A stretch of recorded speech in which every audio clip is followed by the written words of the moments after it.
the materials of the surfaces that are in the world, and this is really what is a material appearance. It's some rule, some mathematical rule that describes how light interacts with shape and matter. And once we've done all of this, we press a button in our rendering software. We run an algorithm that simulates how lighting interacts with the shapes and the materials in order to produce a final image on the screen. This is one way of sort of a simplified nutshell version of what physically based graphics means. And so what is this final step that turns these descriptions of light, material, and shape into a picture? It's mathematical solution of equations that describe how radiation transports in space and how it interacts with surfaces.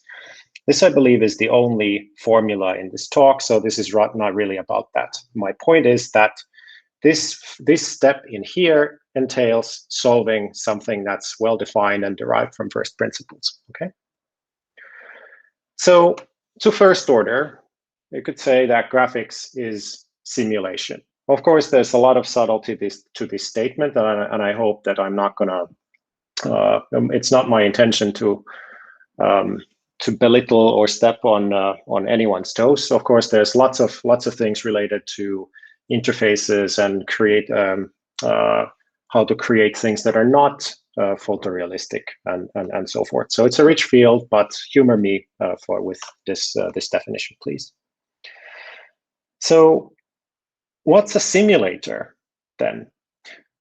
I would say that the graphics person's intuitive notion of a simulator is a computational model that does something like the rendering process that I just described does. It takes interpretable inputs, interpretable as in things that consist or have correspondences in the real world, like shapes and materials and lights. They're not perfect replications of what's there in the world, but they're useful representations that we can interpret in terms of physical things. And it outputs something that has an equally, because it's the solution of an equation, it outputs something that is equally interpretable. That's to say, if I placed a virtual sensor in my world, what would it record in its elements, like the CCD pixels or so forth? So a simulator, computational model with interpretable inputs and outputs. Of course, there are other definitions as well. So if we look at how physics and the natural sciences are done, we measure things. We poke things in the world. We see what happens, and we measure them. And then our model is going to be some mathematical rule that associates an output with an input. Here, of course, this is a super simplified version view.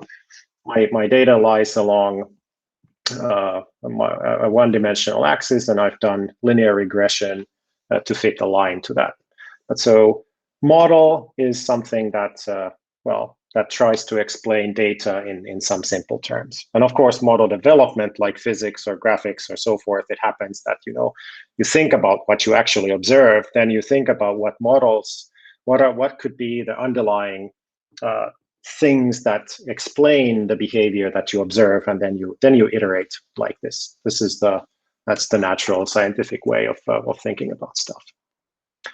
And so, just to be very concrete, these interpretable inputs or parameters are what are fed the simulator, and the model is this equation that describes radiation transport.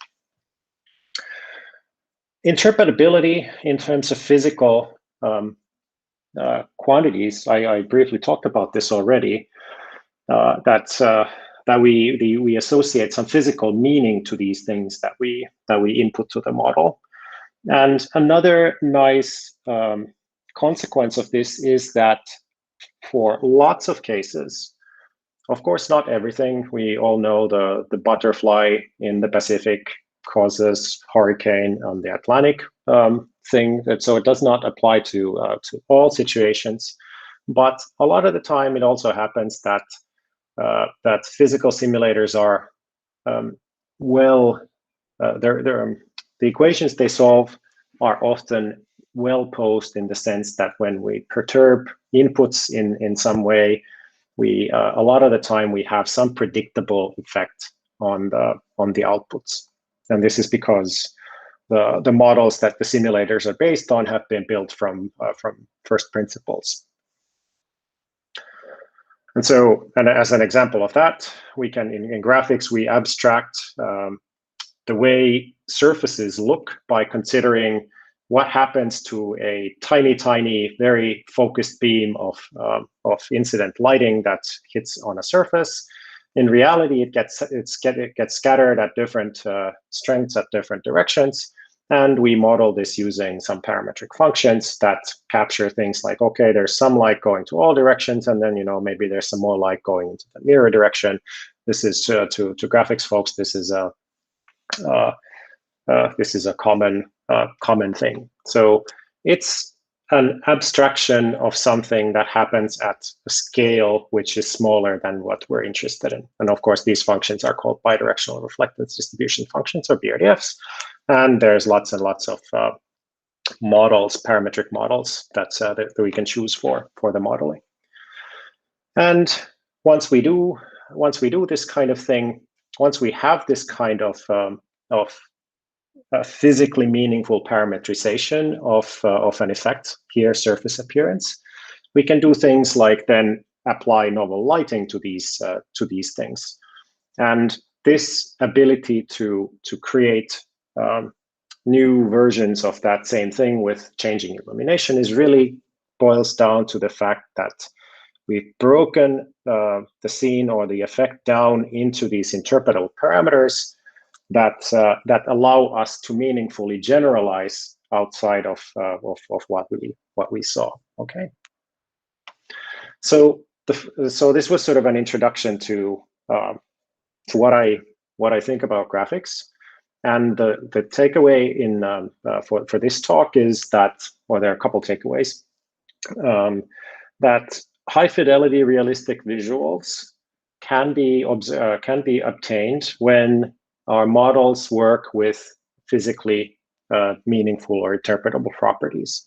And so we could go so far, but this is of course borderline philosophical already, but I would argue that we can say that if we are able to break down, say, the appearance of a scene, material, shape, to such a level that we can create arbitrarily novel, realistic views of it, then we can say that we surely know, well, in different lighting and viewing and so forth in these kinds of configurations, then we know something about what's going on in there.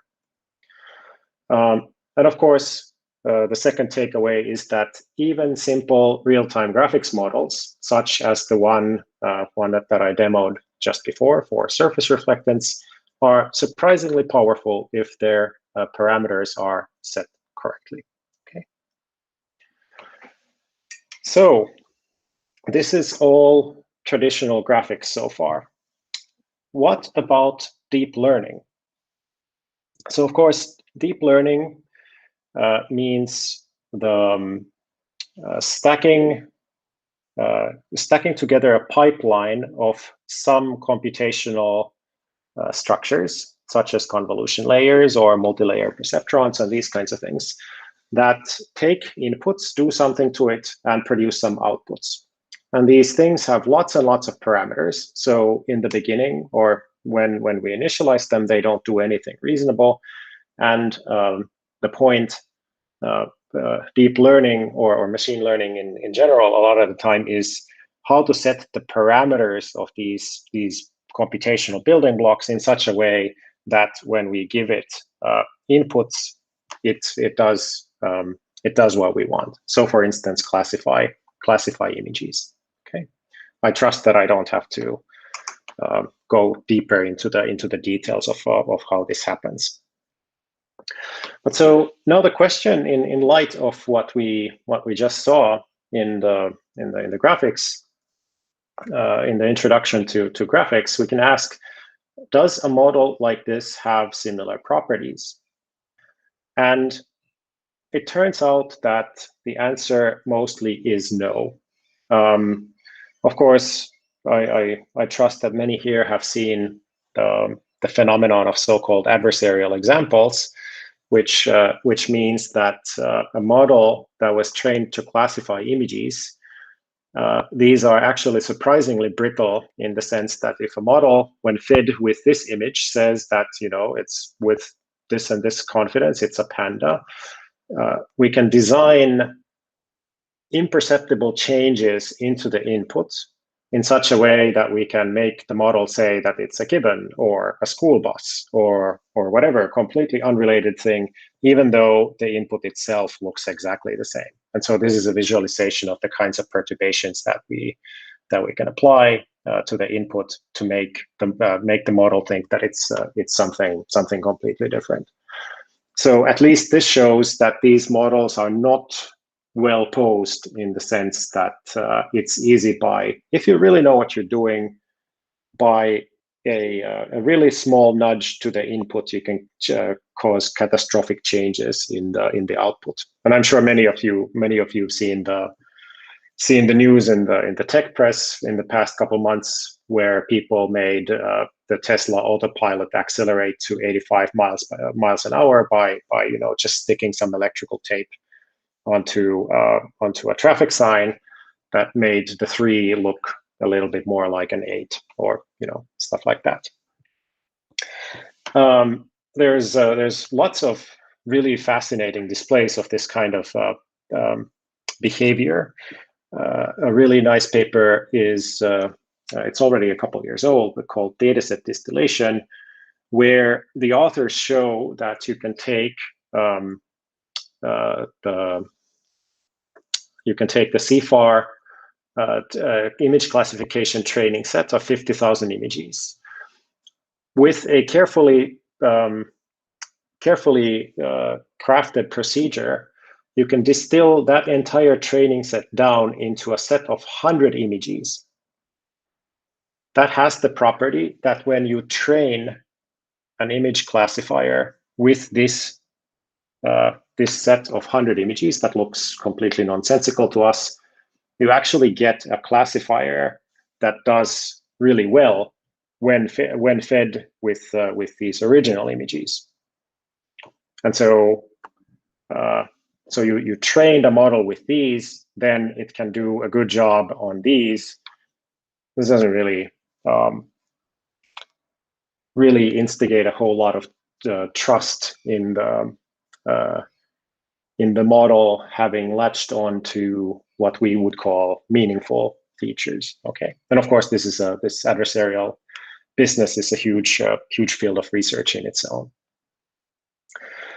And there's lots of really cool examples, but I'll skip this in the interest of time. One maybe interesting observation from the graphics point of view is that the convolutional neural networks that are trained to classify images have a strong bias towards looking at the texture of things instead of the shape of things.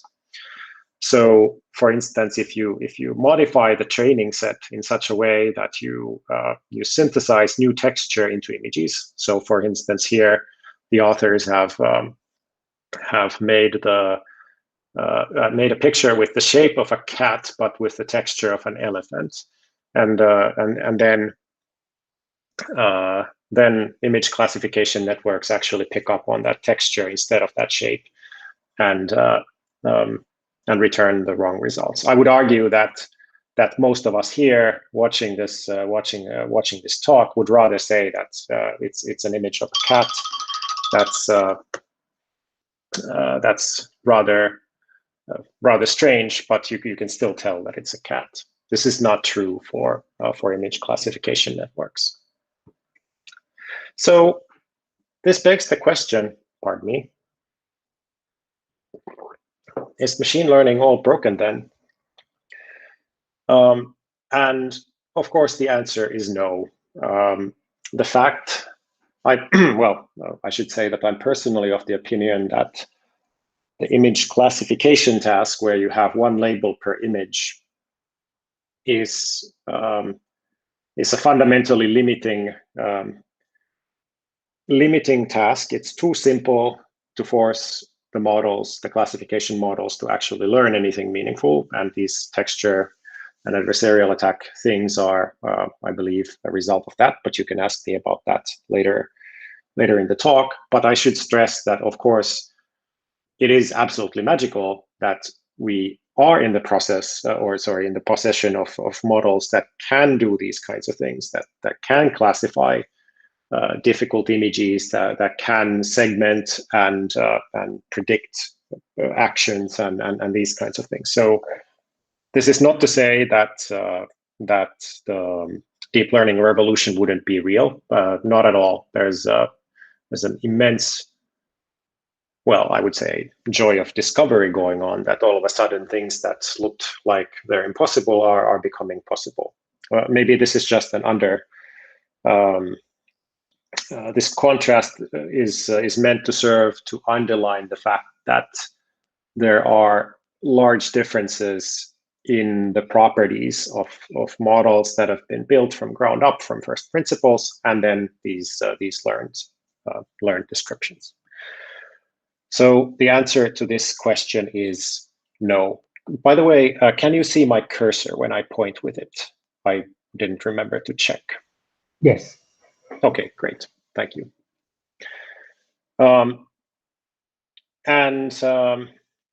Is it all broken? Now to some work that we've done with our group at NVIDIA. This is these are synthetic images of fake celebrities produced by our generative adversarial network, or GAN, from a so-called progressive GAN that we put out on arXiv in late 2017 and then published at iClear in 2018. And so there's lots of things going on, lots of things going wrong in these images. You can see that there are things here that don't really actually look like a photograph, but it's I would still argue that even today these images are, at quick glance, quite close to being indistinguishable from photographs. And so these are the results of a GAN model that has been trained with some tens of thousands of photographs of real people, and then its job is to create new photographs that look like the old ones. And so let's basically, the rest of the talk in a nutshell is asking the question, well, arguing that models that produce results like this are still in some way fundamentally limited, and that we can make them a lot better if we sort of fruitfully combine simulation and machine learning into hybrid models. So if you don't have the time to listen to the rest, now you know. So it's a good time to go. Anyway, so this is just a video from a later model. This is not actually from StyleGAN 2, which is now the current state-of-the-art model, but these are all synthetic folks dreamed up by the GAN. There's, in terms of image generation, there's of course ours.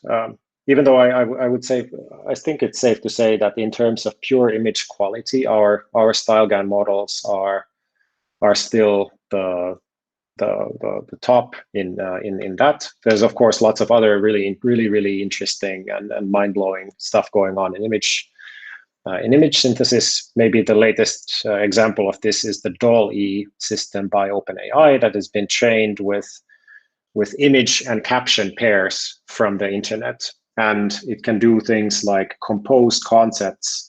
You can prompt it with a caption, and then it generates images from that caption. And the astonishing thing about this is that it can generalize and combine concepts that were definitely not there in the training set. So I doubt that you'll find many images of avocado-shaped armchairs on the internet, except now, of course, after the publication of this paper, that has changed for this particular example, but still. So this I find is really astonishing. For both of these cases, it's true that if you were tasked as a programmer, so here's a C++, here's your Emacs and void main, etc. And you were tasked with writing a function that would do the same thing, that would generate images like that. We'd be here tomorrow. Put it this way. It's of course completely impossible to write these kinds of things by hand, and this is why machine learning based generative modeling, or learning to create new examples of the kinds of data that you feed to the model in the training stage, is to a graphics person again so incredibly magical and satisfying, because getting results that look like this with traditional graphics algorithms is extremely difficult. It's possible if you have the time and resources of the biggest production houses in the world, but it is extremely time-consuming and tedious. So it's kind of an interesting situation. We have results that look fantastic on one hand, but we don't really have the kind of control into those results than what we'd like and what we have in the traditional algorithms. So GANs are examples of what we call data-driven generative models. And a data-driven generative model is something where you have examples of the kinds of things that you would like the model to output. This is called the training set. So these are samples of the desired output. Then you have some parametric machine or computer program that has knobs that you can tweak. And the point is to feed the training set at training time at training time, make this machine create things that look like this without memorizing them. It would be a boring kind of generative model if it just returned the same images that you fed in as results. So you want generalization. And so mathematically, these models are parametrized by a latent space, usually a high-dimensional isotropic Gaussian. And the machine is a program that takes in these numbers and runs them through this complex machinery, and then it produces an output like an image. So when we do this, do the models actually learn things that are meaningful? Well, I gave myself away already a little bit by saying that they don't. Although the answer is interestingly somewhere in between. They kind of do, but they really don't. And so there's, for instance, there's this really insightful work from David Bao and the folks at MIT on where they took our progressive GAN models and they looked into their interiors, like what have they actually learned? And they have a beautiful system for figuring out which units inside the model and on which layers control the appearance or non-appearance of various things that are present in the data set. And so I really encourage you to check out the GAN dissection paper and the follow-up work by them. So we do notice that that they do learn meaningful things, but for instance, we don't know ahead of time what units there are to that control, for instance, the appearance of trees or sky or clouds or these kinds of things. No one told the model that these things exist. It just happened to find some representations for them because these are sort of the easiest way for the model to explain what it sees in the data. Of course, there's things like the latent arithmetic. If you take a GAN model and you find the latent vector that corresponds to an image in the latent space of that model, then it turns out that you can find these very special directions in the latent space, such that when you go from a point that corresponds to this image, if you go into a certain direction a little bit, you find that whoever it is on the screen is starting from a frown, and it's starting to smile a little bit. And then if you go even further into that direction, we see smile and teeth appear and these kinds of things. We've done some work into trying to discover what has the GAN actually learned with work we did with my student Erik Härkönen and Aaron Hertzman and Sylvain Paris from Adobe Research. This is wrong. That should say 2020. We do find that, for instance, StyleGAN, even though it hasn't been trained to do so, it learns representations that allow relatively unentangled or relatively disentangled controls over, say, the rotation of a car or its color or the type of the car. The same thing for portraits. So the short answer is yes, GANs learn meaningful things. However, they're not entirely disentangled, meaning that the various effects that we'd like to control are not clearly separated from other effects. And we haven't really, we don't really have control over any of this. Whether we want control or not is a good question, because I would argue that if you went ahead and said that, okay, I want full control over these and these aspects in my data, then who's to say that you didn't miss something important? The fact that the models actually learn to represent with relative disentanglement various kinds of things that appear in the data, that can also be seen as a strength. Maybe we've taken some first steps into using these things that representations that the GANs learn by exploring data sets, like what kinds of interesting variations are there in this data set. So this is something you can't do if you pre-specify everything by hand. But still, in all of these cases, we train a model, then we sort of do archaeology and sort of excavate the internal representations that it learned in order to find meaningful stuff. So now let's pop up a little bit. And talk about simulation versus learned models. So a simulator, in the way I described it in the beginning, is something that takes meaningful inputs. It's you run a computer program that solves using well-founded numerical methods, a well-founded equation, and then you get an output.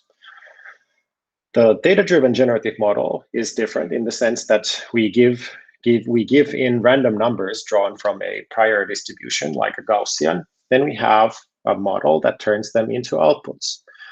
But since this distribution is really at training time, we pick it out of convenience rather than with any semantic meaning. This picture is inaccurate in the sense that it's really, we could think about it as instead of a well-designed machine with cogs and gears that's designed for a particular purpose, we could just as well think about it as a small gnome or an elf who we've instructed the elf to do to output these kinds of things when we feed it random numbers, but we don't really have control over the self. I mean, it kind of does what we want, but not really, and we don't really understand its reasoning, if that makes sense. And now all this business of figuring out after the fact what the models have learned are more or less, then going in and trying to interrogate the elf and to see what it actually, how it's doing what we asked it to do. Okay. And so there's more of a philosophical aside that thinking about these two sides, surely they can't be all exclusive. So it's known for a long time that the ability to generate helps other tasks as well.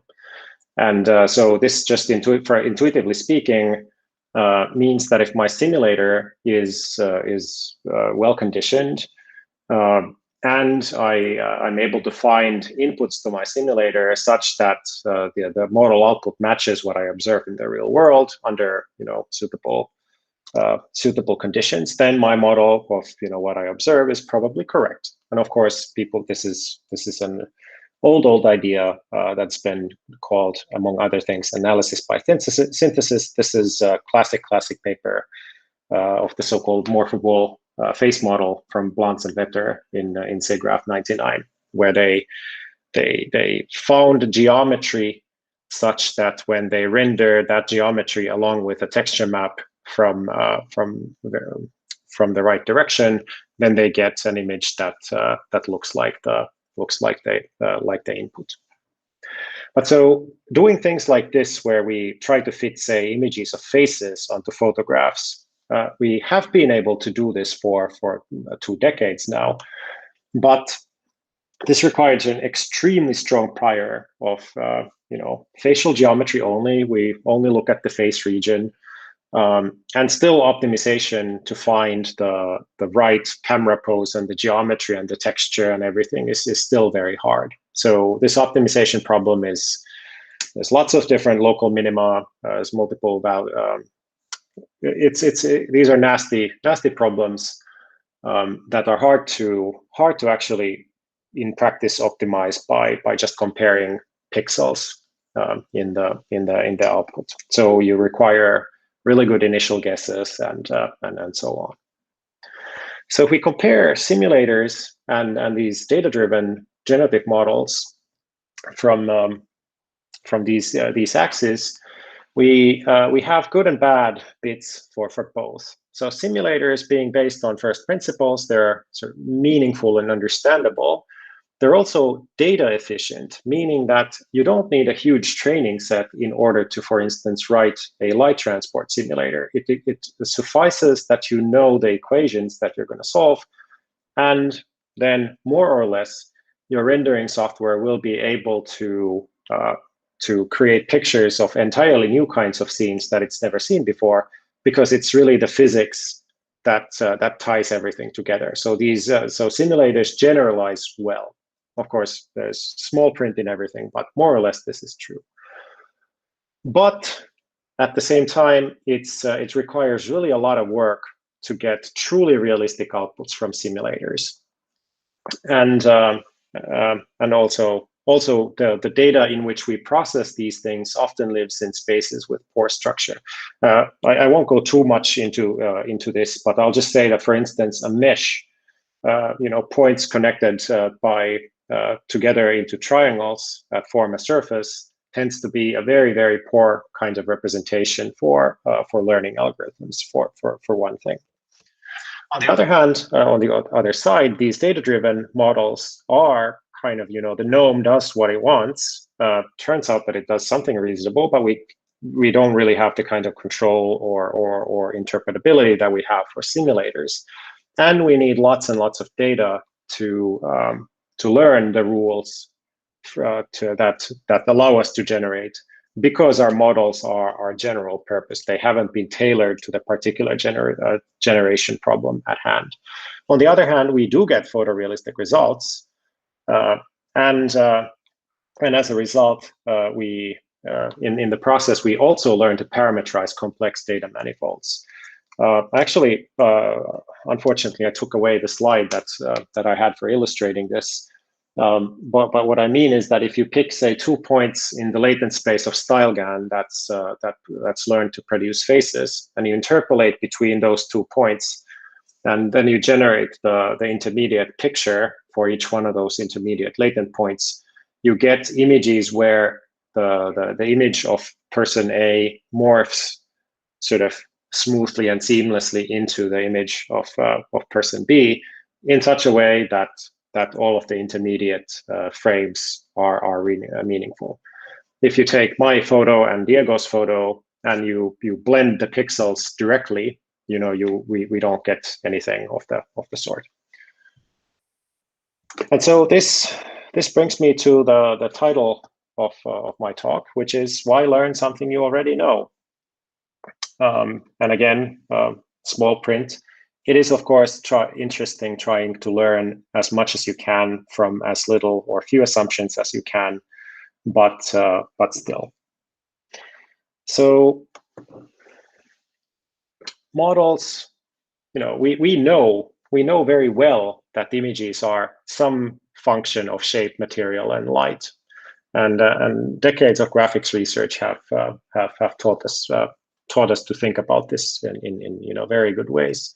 But currently, when we think about generative models, well, this is starting to change. But the purely data-driven way of looking at generative models is really just trying to model this space without any visibility into what's going on inside. And this, I claim, cannot be a good thing for many reasons.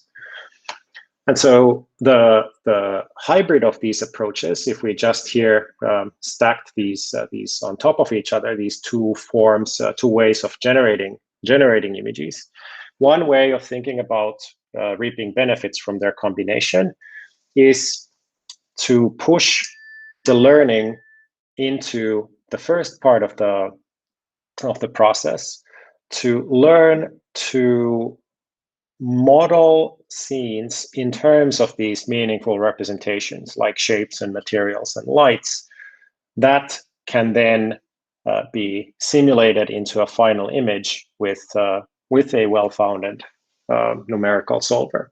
Of course, again, there's lots of small print as well. This is a naive picture as a whole, but the grand idea. I think, is solid. So what do the shapes and materials and lights in my scene have to be such that when I simulate physics, I get a realistic picture? And the first part of this pipeline is really learning to parameterize complex things like shapes and materials and so forth by learning them from data.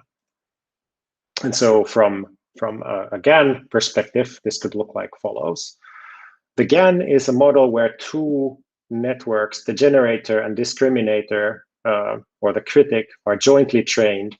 The generator producing images and the critic or discriminator learning to distinguish between images in the training set and the generated images. And so the only feedback the generator gets is through the discriminator. But the kinds of models that I'm envisioning here are more generating things that are physically meaningful, then tying them together with a physically based rendering algorithm to generate images that is then, for instance, trained with the GAN or at adversarial loss like GANs usually are. But so here's the difference. Instead of modeling these directly, we model these and tie them together with some physics. Okay. Of course, for this to work, we need to do. I assume people here are aware of backpropagation and stochastic gradient descent and so forth, which means that in order to train things, we need to be able to backpropagate or compute gradients of our model parameters based on the outputs, meaning that we have to be able to differentiate this entire chain. What a crucial point to understand here is that we don't want to be modeling the world with examples of, say, the shapes or the materials. We instead, so that would be asking the question, here's a bunch of meshes, like geometric representations of objects. Give me some new geometric representations of objects. Or when you see this picture, you should output this mesh. This it's interesting, but I think insufficient. So instead, we want to be supervising with the end result and learn the entire pipeline in such a way that these things turn out to be meaningful when fed through the renderer. So set these as you like, so that the end results are realistic. Okay, this means, among other things, that we don't need to have training data in this domain. Of course, it's going to be a challenge how to set things up in such a way that we can learn in the first place, but at least there's no fundamental difficulty there. So what do we need in order to do this? I'm happy to say that we already have most of the tools that are necessary for doing this. This operation, this back propagation operation through the rendering engine, this is called differentiable rendering, and so we started this with we presented with Tsumal and Mika and Fredo at SIGGRAPH Asia 2018, the first differentiable rendering engine that can do things like soft shadows and indirect lighting and so forth. This was Mitsuba 2 by Wenzel and his group at EPFL is now, it has differentiable rendering built in as something you can just do. It's really fast. They have a really cool, simple but cool to the point of why didn't I think about that observation that allows them to do back propagation through physically based rendering in a really fast manner in their SIGGRAPH that they described in their SIGGRAPH paper last year. And on another front, there's also our extremely fast rasterization-based differentiable renderer that we published with my NVIDIA colleagues, SIGGRAPH Asia, a couple months ago.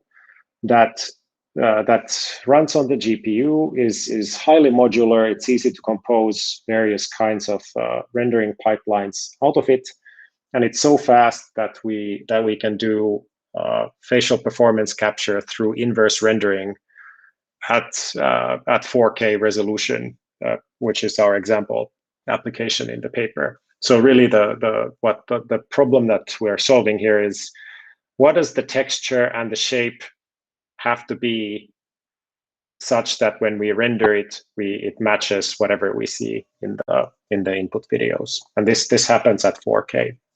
So it's really, really efficient. It's also available for you to download and play with on GitHub. So I encourage you to go and take a look at it. Another thing that we need is good representations. Like I mentioned, meshes are they're good for things that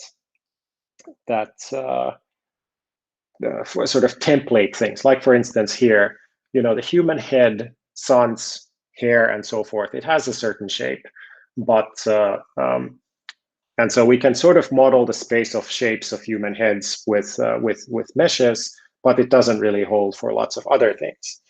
And you may have seen the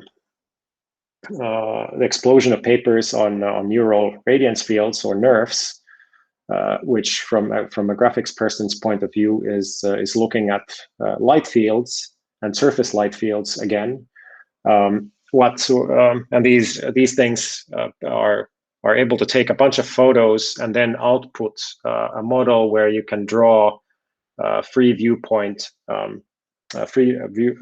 images then afterwards. And what these models do is they make the learning problem easier by borrowing from physics and volume rendering. So basically, putting a single scattering volume rendering operation as part of the learning process, where for every pixel in the image, we march along a certain ray, and then we model the opacity and color along points on that ray into various directions.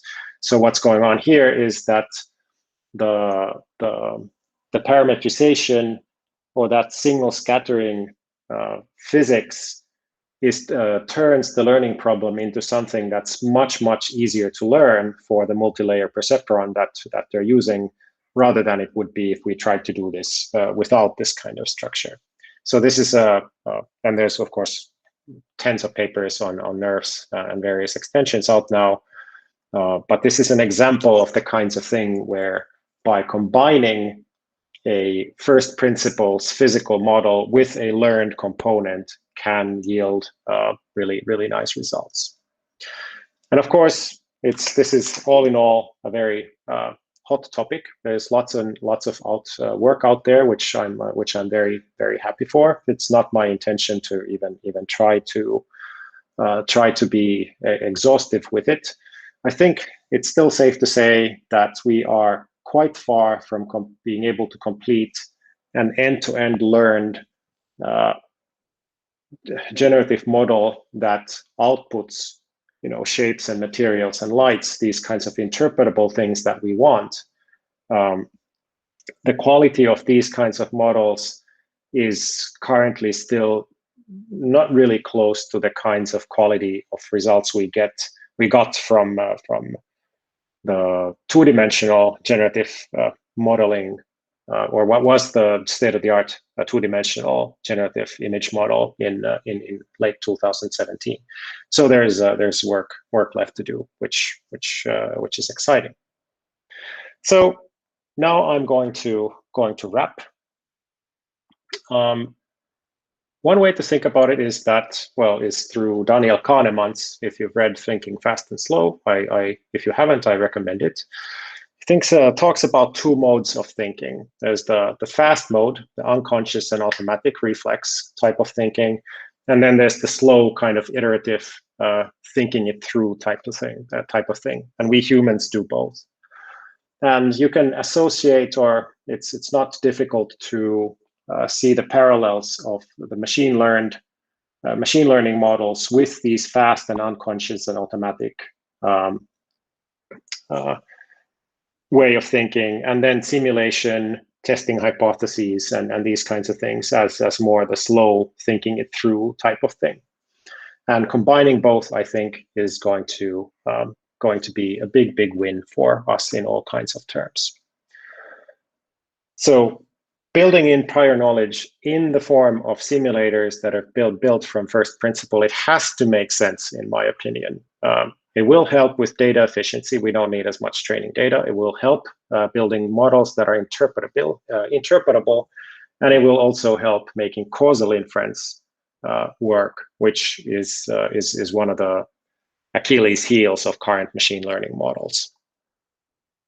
And so, based on this, I claim that visual simulation, or graphics and the techniques in graphics, is going to be vital for building computer vision systems that are required for say, autonomous agents that operate in the real world for extended periods of time.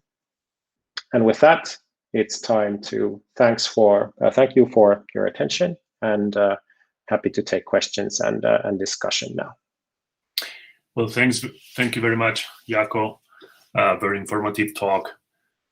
As usual, for all of you guys there, just you can either unmute the mic directly, which is probably better, raise your hand, we're monitoring you guys here, or just type your questions. And Julio, if you have some questions on YouTube, just chime in.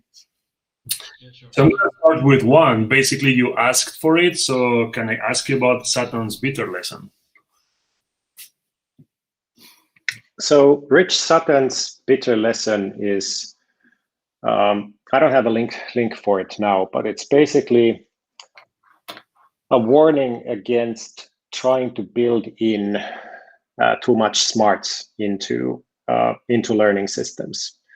The history of machine learning can be seen as having more and more data and computation trump these kinds of smarts that you could argue that building in physics into your model is going to be. So that something to the effect that it doesn't pay off to be smart, because more data and compute will just make the problem go away, and it will be more general than what you could do. So I think this is a valuable point. And it's a point that says that whatever we do, my view on this is that whatever we do, we need to be looking at the right parts of the models, not the wrong parts of the models. So, for instance, modeling how an object rotates using a convolutional neural network, we've seen that this is possible. But that computational structure for performing that operation is just incredibly inefficient. We know that it can sort of do it, but it has to waste tons and tons of capacity for doing that. And so I think that building in, having sort of computational primitives such as perspective and maybe some light surface interaction and these kinds of things, that a learning model can use as it sees fit in order to, along with other machinery, these kinds of more black box general purpose machinery, it will enable to learn with less data. It'll force to use the capacity in things that actually matter.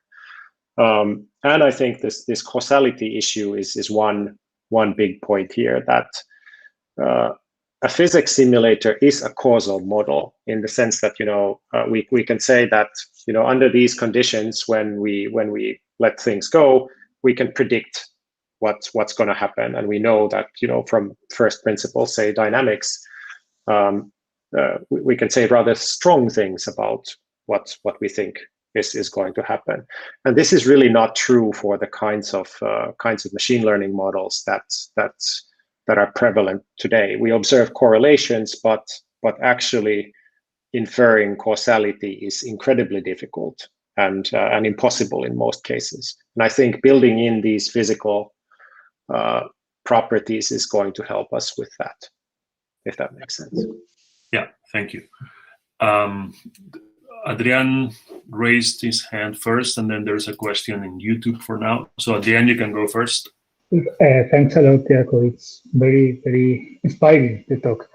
So I am wondering, and it's probably related with what you have already talked about.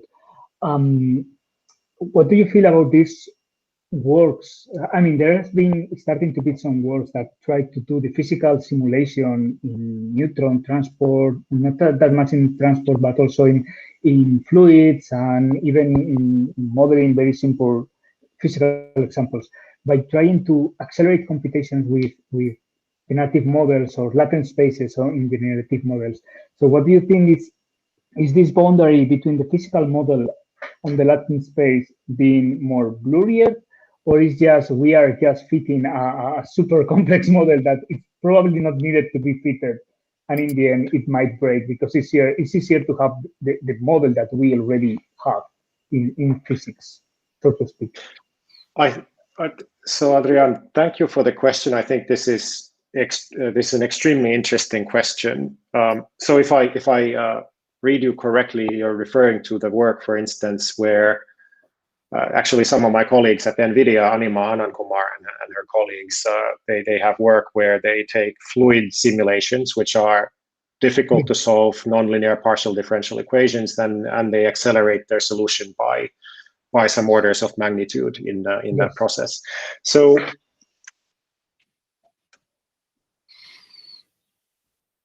those works still don't just apply a black box learning algorithm to solving a physics problem, right? There's still built-in knowledge, domain knowledge about what's going on in there, and I think they're addressing the way, not being super familiar with these physics approaches. I think they're addressing the fact that our physical models are idealizations, and our numerical solvers have deficiencies that we understand, but that are still a mismatch from the real world. So being able to do a fluid, for instance, it's extremely difficult. There's all kinds of things like turbulence and difficult things that our numerical models cannot even capture. So I think this is a sort of a boundary where the learning substrate can sort of can fill in the stuff that is missing from the first principles physical model into a sort of a hybrid system where we get still more accuracy than would be possible with either one alone. I don't know if this makes any sense. Yeah, it does. But it does. So, but I guess so. Part of my question in that regard, regarding to latent space, I guess with this, it's related with this unpredictability that you talked about with latent spaces. How that would be, for example, if we could use, like in optics, we have done lots of Fourier optics by just putting everything in this latent space that is Fourier to do the simulation, and that accelerates things a lot. Yeah. So would it be possible, or what is your vision on trying to find this latent space where doing stuff in the latent space will do the physical simulation both exact, so to speak, and way faster, or is just too much work to do yet to get this latent space that is meaningful in terms of the physics?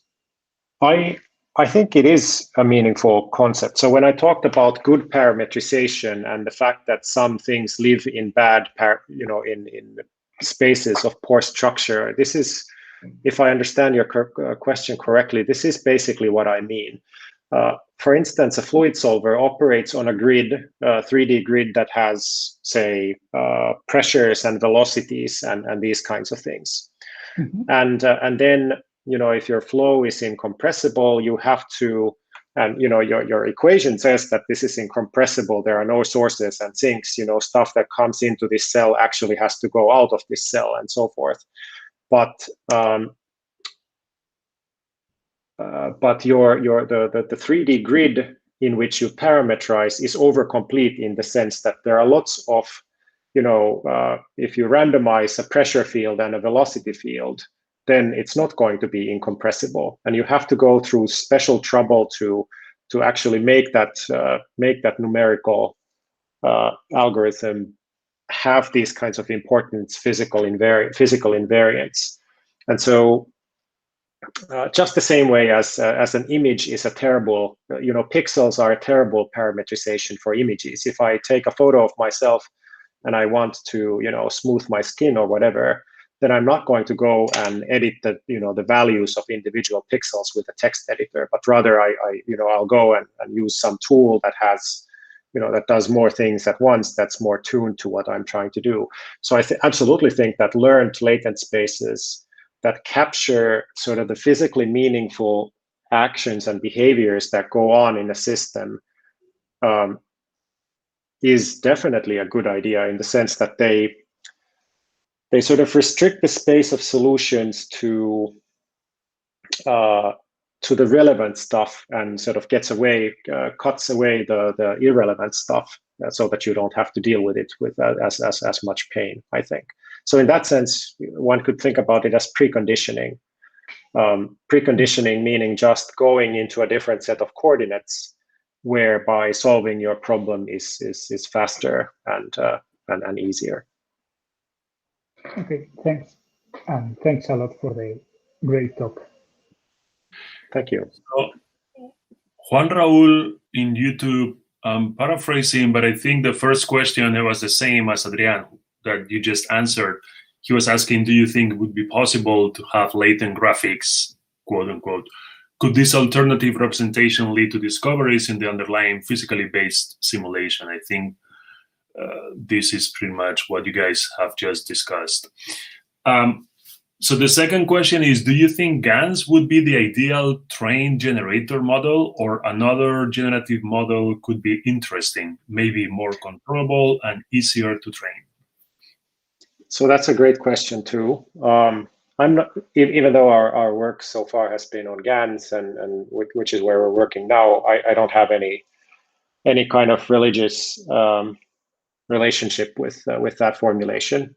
I am working with normalizing flow models with one of my PhD students, for instance, and it's actually extremely interesting to see what the differences of these models are. It really boils down to the inductive biases of the different types of learning substrates that we use for building the models.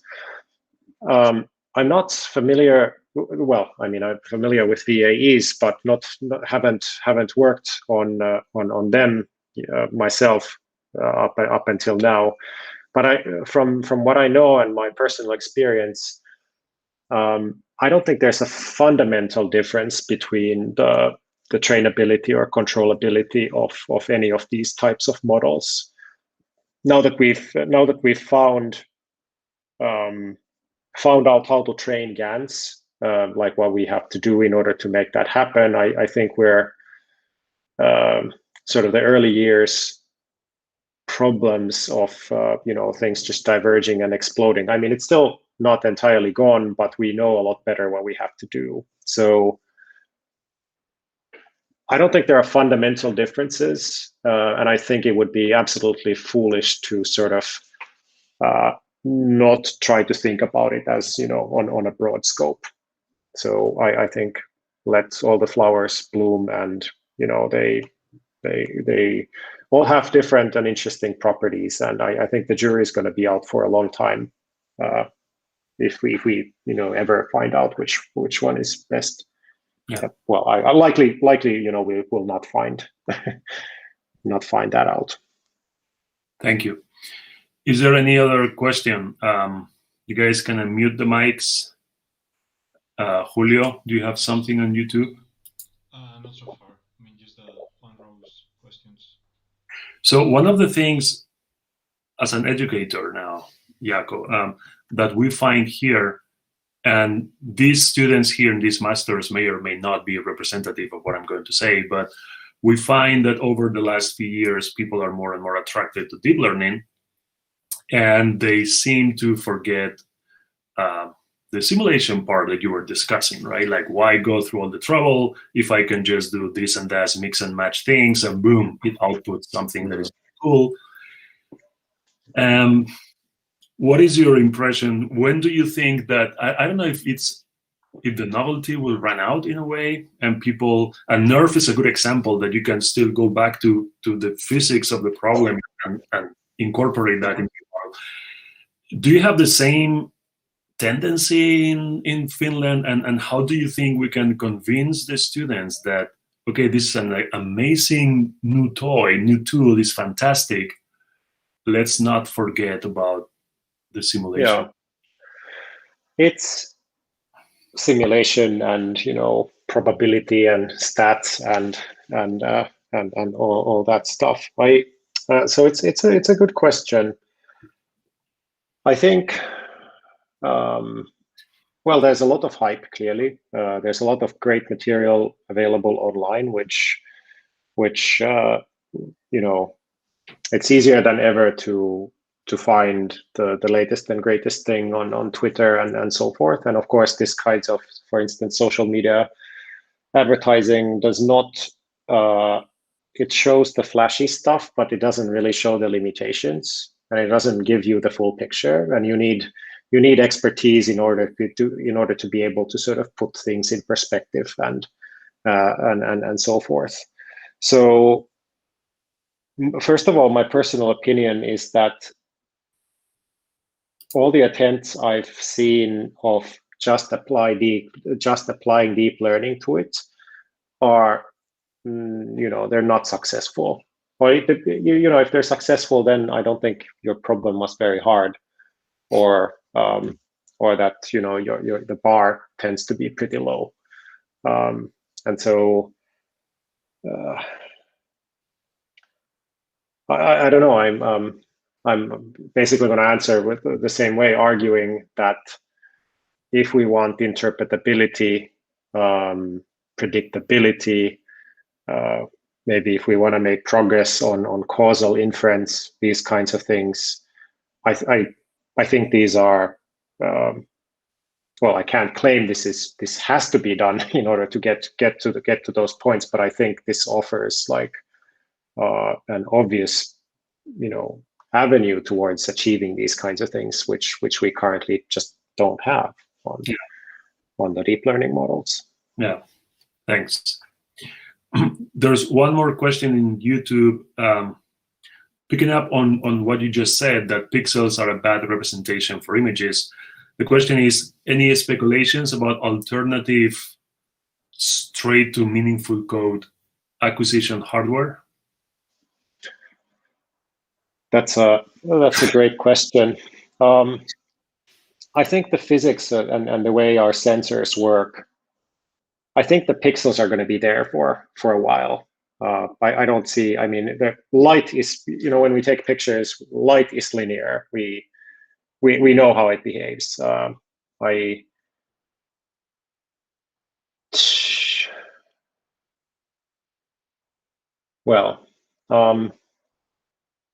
No, okay. I was going to say that I don't see a way around that. However, when you start thinking about it, Ren Ang's thesis work from the early 2000s on light field cameras, for instance, these are then, they founded a company called Lightro that made a camera that takes photos that you can refocus after the fact, right? And this is because the optical design in the camera was designed in a careful way, such as to encode not just radiance or the color and intensity of light from various directions, but also how it changes over the lens by sort of multiplexing direction and space. And so this was a sort of a fixed function, first principles approach to encoding more information on your sensor. Your sensor was still pixels, but the optical design and the co-designed software for that camera is an example of a thing where you achieve something that's strictly more than just taking a regular camera. Once you took it with this special apparatus and then you processed it in this way. And so from this point of view, I think even if the pixels were still there as an intermediate representation, I don't think our sensors are going to be doing anything other than just counting photons for some time to come. But I think the question of how do you co-design acquisition hardware and the processing that goes on afterwards is actually extremely interesting. And this is something we've actually been idly thinking about every once in a while for 2 or 3 years now, that now that we can do differentiable ray tracing and whatnot, designing camera systems, like how do you design a lens, co-design say a lens or occlusion mask for your camera, and then the decoding algorithm, like the deep learning algorithm that happens afterwards after you took that picture, so that you can for instance sense depth or your other things with minimal loss. Well, I guess, yeah. Sorry, this is a rambling answer. I started thinking, but I think there's potential there. I wouldn't rule it out. Yeah, it is a good question, and the gradient camera, that paper by Jack Tumblin that came to mind as well. Even though the pixel still there, they were looking for different things to capture other than. Yeah, exactly. It is a great question, and you guys will remember the light fields class in Jaakko's answer, I hope. Okay, I don't see any more raised hands nor. I think there's one from Julio. What is that? No, that is Adrian. Oh. It's a confusing. Oh, okay, right. Okay, yeah. So if there is any more questions, now it's the time to talk. Okay, so if not, thank you, Jaakko, very, very much. We appreciate your time and very interesting talk and very interesting discussions and good questions. I think we nailed. We tried to dig deeper and forge into speculative terrain, but that was fun. I hope that's fun. Okay, so looking forward to seeing you again. Hopefully COVID will go away soon. You can come to Spain and we'll see each other at SIGGRAPH or something. Thank you so very much. Thanks for the invitation once again. Thank you very much. Thanks everyone for joining. Stay safe, everybody. Thank you. Bye-bye. You too. Bye. Thank you for the talk. Thank you. All right, thanks. Goodbye.